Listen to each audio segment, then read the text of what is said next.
Welcome, ladies and gentlemen, to another episode of our online classes.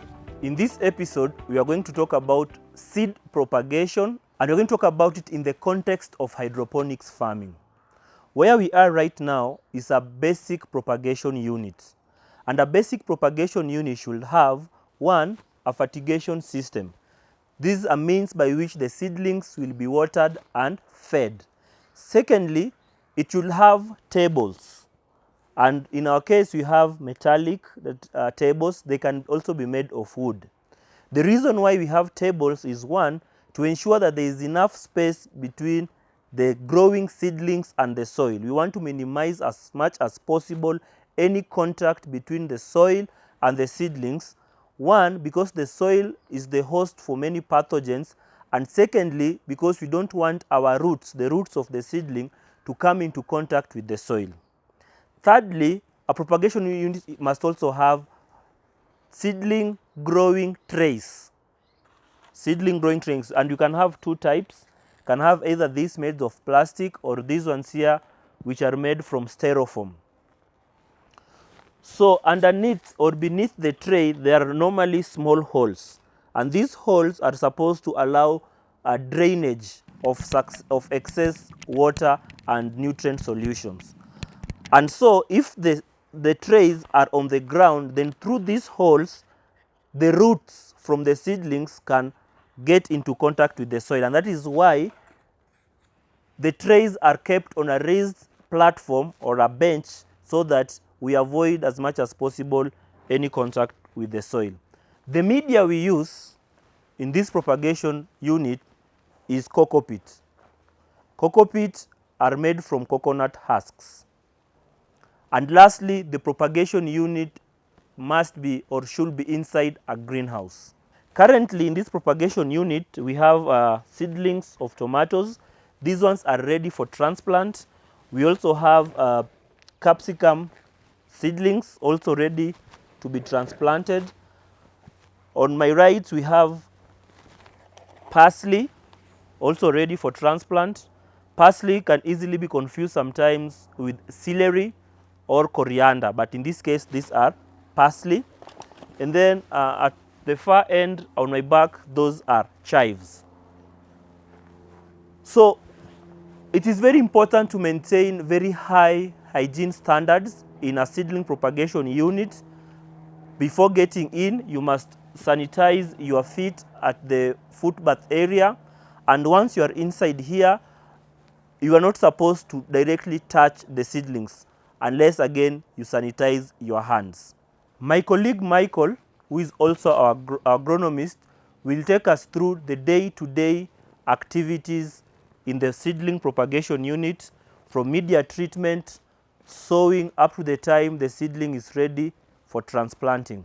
Karibu sana Bwana Michael. Thank you, my colleague Bwana Victor. Today I'm going to take you through the day-to-day activities on the seedling propagation unit, whereby it starts with the media treatment or media preparation, sowing of the seed, breaking the seed dormancy, and fertigation, feeding the seedlings. Number one, we start with the media preparation, whereby in a nursery seedling propagation unit, we use coco peat. Coco peat, as you have been told by my colleague Victor, it comes from the ground coconut husk. So once you get coco peat, you have to treat it because it comes from the coconut tree, and it comes with unwanted salts like sodium and chlorine, which might not be suitable for seedling growth. So the process is very simple, whereby you wash with clean water at least 3 times as you decant the sediment that remain on the bottom of the bucket. Then you soak that coco peat with a solution of calcium nitrate.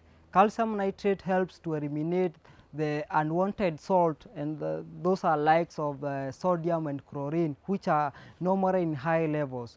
So once you treat or you soak it for like 12 hours, then you remove it from water, then you spread it somewhere to dry.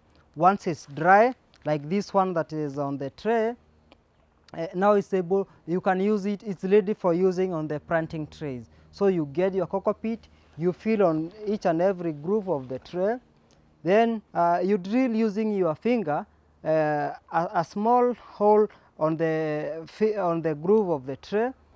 Then from there you place one seed per groove or per hole. After you place one seed per hole, you cover it with more cocoa peat, then you moisten. Moistening that cocoa peat, now you use a sprayer. You can use something like a bottle sprayer, you can use a knapsack sprayer, or you can use the fertigation system that we have here, whereby the water now comes in form of mist. After you now moisten that cocoa peat, then you get polythene lapping paper. Now we are preparing for the seeds to break seed dormancy. So you lap your tray using the polythene lapping paper. This is how you lap it.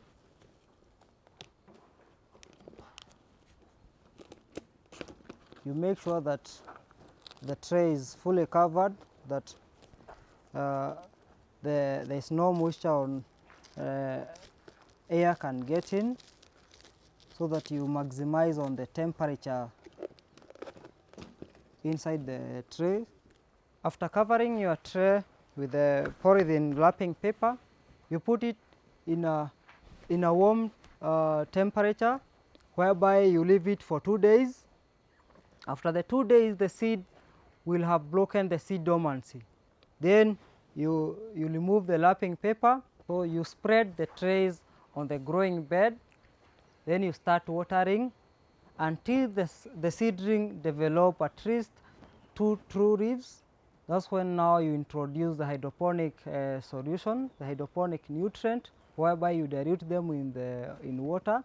Then you start watering. Watering, you use the bottle sprayers like this one, and this is how you water.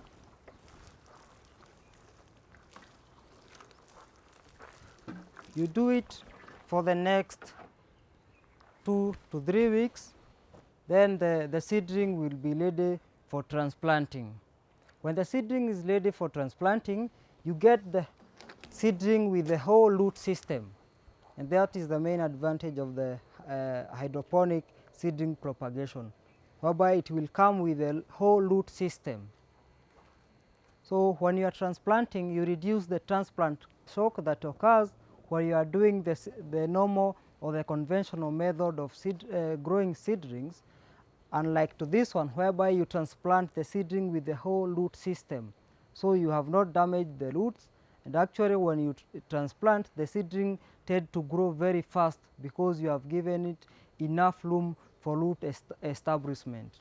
Basically, that is the daily activities of seedling propagation, whereby you start with the seed to the seedling ready for transplanting.